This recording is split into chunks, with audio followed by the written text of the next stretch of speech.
My wife, 38F, and I, 39 male, have been together for 12 years. I don't know how to describe it other than calling it the perfect relationship. I think in 12 years we've only ever gotten to the point of really raising our voices at one another maybe 2 or 3 times. We do everything together but always have never had issues allowing each other to lead our own lives and follow our own interests. We bought a house where we wanted. We both have good high-paying jobs that have great work-life balance. Basically it's been everything short of perfect. We've been trying for 2 years to get pregnant and it hadn't been happening. We were just about to start the fertility stuff when I came home from a work trip, and guess what, she's pregnant. I had this weird instant thought of, wait, I thought we didn't try during the week last month because of the fertility testing. But I couldn't remember exactly because, to be honest, we were busy at it. So I just assumed I misremembered. Now, I travel around the country pretty regularly for work. Other than COVID, I've been on the road as much as 40 weeks a year sometimes. Since COVID it's been less but still more than a week a month. Over the last 4 to 5 years my wife has gotten very friendly with a guy she works with, let's call him Matt. Matt is slightly younger, I think 34 or so. I know him, he's married, I know his wife. They've worked together for I think 7 years or so. He's always been around, him and I have been friendly. Have I ever thought something was happening? No, but I've always thought. You'd be a fool to not think there's even a 1% chance your spouse would go outside the relationship.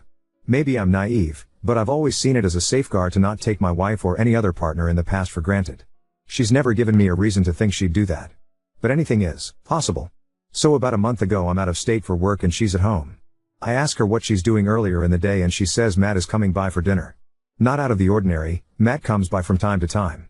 Sometimes with his wife, sometimes without, sometimes when I'm not there. I don't think much of it. We have a security system which includes cameras both inside and outside of the house which we installed after an unrelated incident a few years ago. They record and are live accessible by both her and I. I often use those cameras to check on the dog when I or both of us are away, as the rest of the system is monitored by a company in case of an alarm going off. She knows I check those cameras, there's a system installed where I can talk through them. I'll mess with my wife and she will with me on them if either of us are out of town. She travels for work as well, but far less than I do. Point is, it's known that I check them often when I'm not at home. So I turn on the camera and I see my 4 months pregnant wife, lying on the floor, on her side with Matt sitting, straddling her legs and using a foam roller to massage her hips. So I'm like, okay. What the fuck is this? I start rewinding through the footage and they are eating and talking normally, but then they get on the couch and get under the same blanket. Now, they are feet to feet, but that couch isn't that big. Then they move to the floor and that's when I logged in. Anyway, I text her, I'm still watching the cameras, they both look like deer in headlights, and he very quickly leaves. We get into an argument. She isn't mad at me accusing her, but she's adamant that nothing has or ever would happen, and that what I saw was innocent, and she was complaining about being in pain from the pregnancy. Which I know is true, she's already having some issues with back pain etc. The biggest point of that discussion was I asked if I were there would you two have been comfortable doing any of that in front of me, and she reluctantly admitted, no, probably not. I told her I didn't want to talk after that and we'd talk when I got home 3 days later. That's when it hit me. What if my weird gut moment feeling about her telling me she was finally pregnant was this? What if my 1% happened and this is not my child we are having? Now, it eats away at my while I'm at a hotel alone 1,000 miles away for 3 days. I reconcile with myself that I think it's less likely than more likely that something between them has happened. But basically my 1% just jumped to 10%, 20% maybe? I get home and she's on eggshells and doesn't mention it. I kinda wait to see what she's going to do. 2 days later she finally brings it up and breaks down. Swears nothing has happened, she would never. Doesn't do anything over the top to try and prove anything. Which I took as a good sign. But anyway, we talk out the issue and everything to a point of at least moving forward for now. I'm still coping and dealing with it, figuring out how to retrust after all this time. I'm getting more and more understanding of the fact that they are friends, they've been friends for so long, maybe he has intentions. But I don't see her having any, and I've never really picked up on it, and I've spent time around both of them together many times, and never caught anything. So the thing that is destroying me right now is, if I'm wrong and something did happen, while I can figure out how to deal with that, what if that child isn't mine? In the argument and few long conversations we've had about the situation since, I've never brought that up, and she's not mentioned it. Mostly because I don't want to make the situation worse and crush her if in fact she's telling the truth, which I mostly believe. The only thing I can think to do at this point is to wait until the baby is born and immediately order a paternity test in secret. Should I do that? Should I tell her and have it dealt with now? If you're a woman in her shoes and you're telling the truth, would that destroy you, or your view of me? If you're lying, what would you do if I asked? I don't want to ask a super vague question, but what do I do? Update 1. 1. Stop DMing me about this, thanks. 2. Some have made some good points about addressing it now rather than later, and that's something that I'm considering more than I was before, thank you. 3. To those focused only on my relationship. I get it, but that's not what I'm focused on. We've been talking about it a lot. My wife and I are pretty open people with each other. I'm not saying I'm convinced nothing happened, but I'm more focused on paternity right now. 4. If I need to track, spy on, Life 360, my wife. Then this relationship is over already. That's not the relationship we have and not one that I ever want, and in my opinion not one anyone should ever have. We are working on rebuilding trust. As I said in this long-winded post, my default of 1% possibility went up to 10% or so. Trust me, I'm taking my relationship seriously, but to those I've said this to already. If the kid isn't mine, then there's no longer any conversation to have. 5. I've already had this discussion with my lawyer. I don't live in a state where the birth certificate stuff will be an issue. If I have paperwork that this child isn't mine, then divorce isn't going to be much of an issue. Both of us are in an independent financial situation where it won't matter much regardless.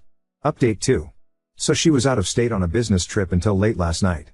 It's Friday, so she worked from home in our kitchen. So I asked to talk and brought it up and asked for a test. She immediately said yes and said there's zero doubt and nothing that she'd even have a second to worry about. But she has no problem doing it now.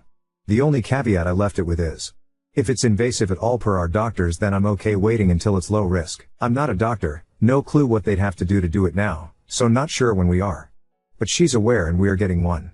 It was a decent and longer conversation. We are currently sitting together getting lunch. She's got no clue I did this on Reddit. Hence the new account, because she is on here somewhere. Thank you everyone for your help and opinions. A bunch of you made me realize that we are already really open about everything, and if nothing happened then she wouldn't worry about getting one. I was more worried about her health and adding some insane level of stress if it was an issue, as she's an at-risk pregnancy and it took so long for us to get pregnant. Update 3. Hi folks. So I haven't been touching this account at all, as I was mostly bombarded by people telling me I'm an AI, wishing my wife a miscarriage, claiming she's going to get a secret abortion to save herself. Or that I'm a clown for not keeping it real and destroying someone else's marriage over speculation only. I'm amazed that people are still following this and invested in it after all this time. Here's where we are at. Yes, my wife is still very much pregnant. She's in the hard to pick things up off the floor stage. She's due in 8 weeks. Holy shit, 6 weeks actually, just looked at the calendar. We are getting weekly ultrasounds at this point. He's already about 5 pounds and has a big ol' head. Her and I had some very long direct conversations about everything. She is adamant that nothing has ever happened and nothing ever would. For a while she was pretty upset with herself for causing this and causing my feelings of doubt. I've done my best to remedy that, as I've got to keep stress off her as much as possible right now. But it will for sure be revisited after the birth. As I've been saying the entire time. I'm really only worried about the child and the birth going well, etc. Well, mostly, maybe not only. The only thing we still really disagree on is I thought he was getting too close because he had developed feelings or was getting attention that he wasn't getting elsewhere, maybe, etc. She doesn't see it that way, but has also said it's possible, but if so, she was blind to it. I told her I wanted a paternity test and she immediately agreed to it and said no problem at all. My only stipulation was that it couldn't be medically risky or stress-inducing at all, as she's a high-risk pregnancy. We both spoke to her doctors about it and they basically told us that our only option was to go to the courthouse because they wouldn't do one without the law involved. Which we both thought was ridiculous. Her doctor was a bit thrown off by it, so I didn't press very hard. It was honestly her pretty much demanding it. I knew there were other options. I looked into those other options and ultimately decided to wait until the birth, and I have a lab already set up to do it, ready to go. I'm 95% sure it's unnecessary, but I'm still getting one for my peace of mind and mostly so that nothing will come between me and my child. For those of you that have left me messages of support that I didn't get back to, thank you. I'm going to spend some time going through them tonight before I run off again. For those of you who've left messages that think I should be acting like a 17-year-old high school student and either getting violent, purposely cheating on my wife to prove a point, or other childish trash. Thanks for the entertainment at least. Stop watching TLC and TikTok. That dumbass drama ain't the way, kiddos. And to the one person who suggested I cause an accident with my wife, I hope you end up behind bars someday. It's really likely I'm not going to come back here after tonight until after I get the results from the lab. So if you're really still interested in the results, come back in 1.5 to 2 months. I've been told the results take about 48 hours once submitted. I'll give you your Maury moment then. Just as a preempt, I'm going to post something I responded to someone else on the last post just a minute ago, but I likely won't check this account until after the birth. After this, comment number 1. People seem to be reading into the reasons I thought all this was more than what I said. I've seen dude, they were in bed together. You caught them or they were cuddling under a blanket. Totally get how the telephone game works. But I never said any of that. So I'll clarify, I guess. Here's exactly what I saw. They were on the sectional couch in my living room at either ends under the same large blanket, feet to feet. The massage. She was laying on the floor in her side, he was sitting by her feet and rolling one of those big foam rollers on her back and side, which is something I do all the time because she's been complaining about back and outer hip pain. Still enough for me to raise a concern with her. But people seem to be reading into that as they were basically dry humping and thought you couldn't see. Comment number 2, I'm being told that I'm being oblivious and ignoring the obvious. And letting her and him off the hook. This is a direct comment I left someone giving my thoughts on that. I think they said something like, this is what guys who choose to have their head in the sand say. My response: yeah, I'm pretty well aware of that. I've also stated many times that my wife is a high at risk pregnancy, so I've decided to try and not explode things until I know something for a fact and risk what would potentially be the only opportunity I have to have a child at my age. If it turns out I'm wrong and that happens because I blew all this up over nothing, I don't know how I could live with myself. And my marriage likely wouldn't survive that anyway. So I don't see that as a winning option. If I deal with it calmly and like an adult, and if I'm wrong, then great, we can move on. And if I'm right, then it can still be dealt with accordingly. Why? Facts and not speculation.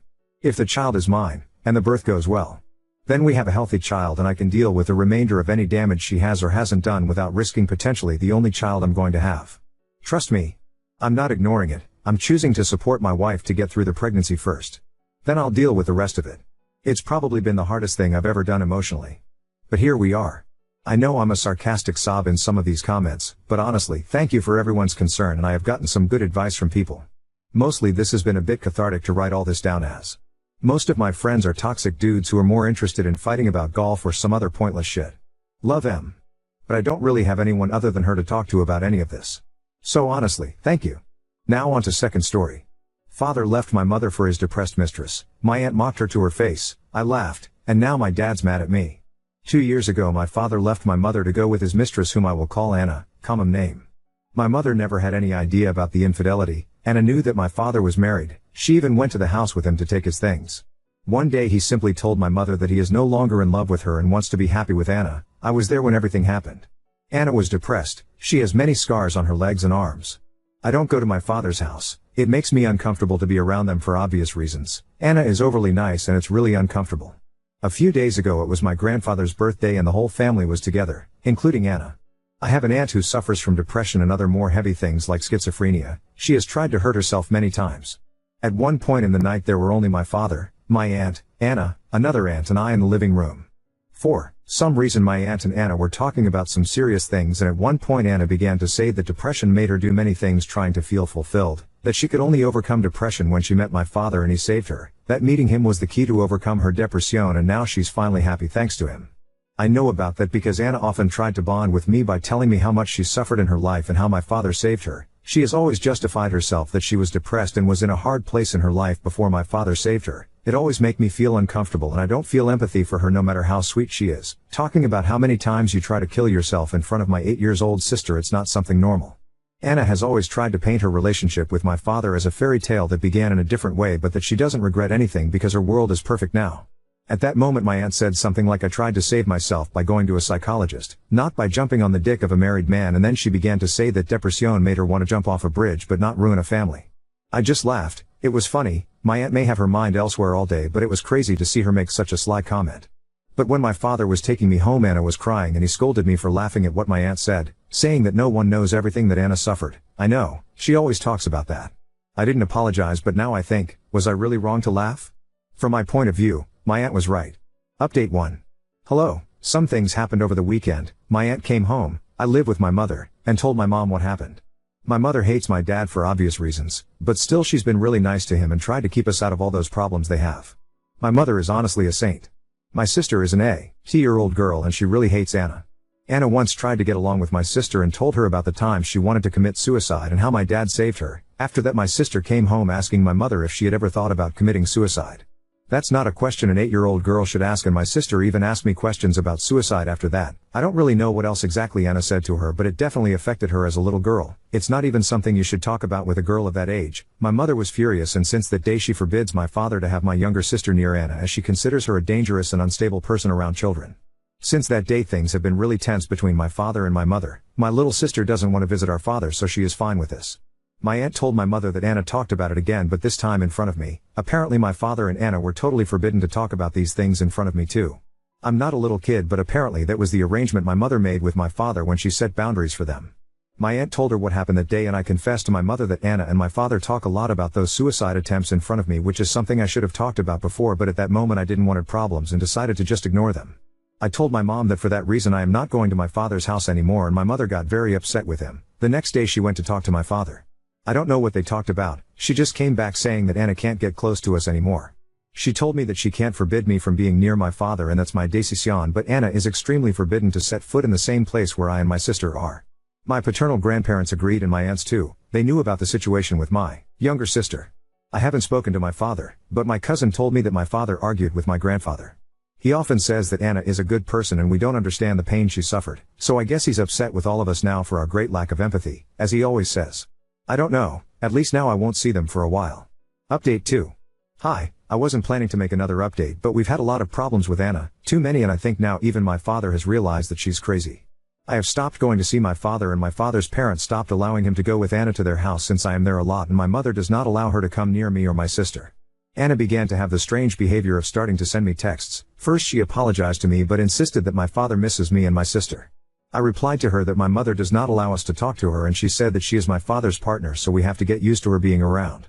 She started to talk badly about my mother, skeptical, saying that I'm too young to realize it but my mother is manipulating us and that's wrong because she's not allowing us to be a family. I'm young but I'm not dumb. I didn't answer her again and show the messages to my mother who spoke to my father again. My father knew nothing about this and apparently had an argument with Anna about this since now my mother is planning to take away his last name from our name to end with this shit show and protect us. I don't understand too much about this, but in my country you can go to court and take out your father's surname, making him have no right over you anymore. I honestly believe that neither my sister nor I would have any problem with this, but I think my mother just said that to scare him. This is something I heard from my aunt and I don't know how much of this is real, but my father has been staying at my grandparents' house. One of those nights Anna went to knock on the door looking for him just to argue. She and my father began to argue. Anna yelled at my dad that he couldn't leave her like that, but nothing else happened because my grandfather kicked her out. My aunt also told me that my father told her that Anna sends him messages like, if you leave me I will kill myself, you can't leave me, so my father is afraid of leaving her and afraid of her. Less than 2 days ago I found out that my father had to leave work quickly because she sent him goodbye messages. Nothing happened to her, she just cut her arms as always. My aunt said that this is something that Anna has always done. Even when the affair started she sent him messages saying that she was about to commit suicide so that my father would go to her. This is something that Anna also told me, but in a more romantic way. It always scared me. I have no contact with my father and I avoid him when he's on grandpa's house, but as far as my aunt has told me, he doesn't know what to do since he misses us but is afraid to leave her and that she will kill herself. I feel bad for thinking this, but I'm really relieved to be hearing all this from afar. I'm so thankful that my mom forbade us to see her before all this happens, and honestly this is his karma, so I'm not going to get into this. Anna took her own life when my father went to get some of his things with grandpa and was scared that she could hit or do something to him. That's all I know, but she killed herself while they were loading some of my father's stuff into the car. I'm very shocked. I wanted to think what everyone told me, that she wasn't going to do it. I don't want to talk to my father at all. Is this wrong? Want my mother to take us away from him? I do not know. I go to the psychologist and my sister too, but neither of us want to talk to my dad even now. I don't want that drama in my life. My psychologist says it's normal and I shouldn't talk with him if I don't want to. My sister hates him.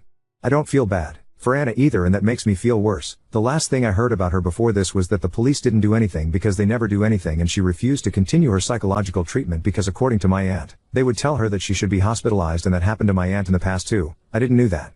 I remember my father telling her about her appointments with the psychologist and even the psychiatrist sometimes because of the medications and the start of that relationship, but she would refuse and say she was fine.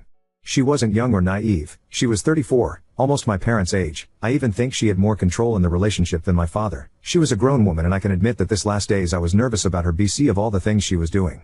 I don't feel bad about her death. I even feel very relieved that she is dead, and it is something that my aunts have also told me. Everyone feels like that about her. They and my psychologist say that it is normal to feel that way, but anyway I prefer to think that I am a better person than her and my father, so I'm not going to be happy for it but respectful.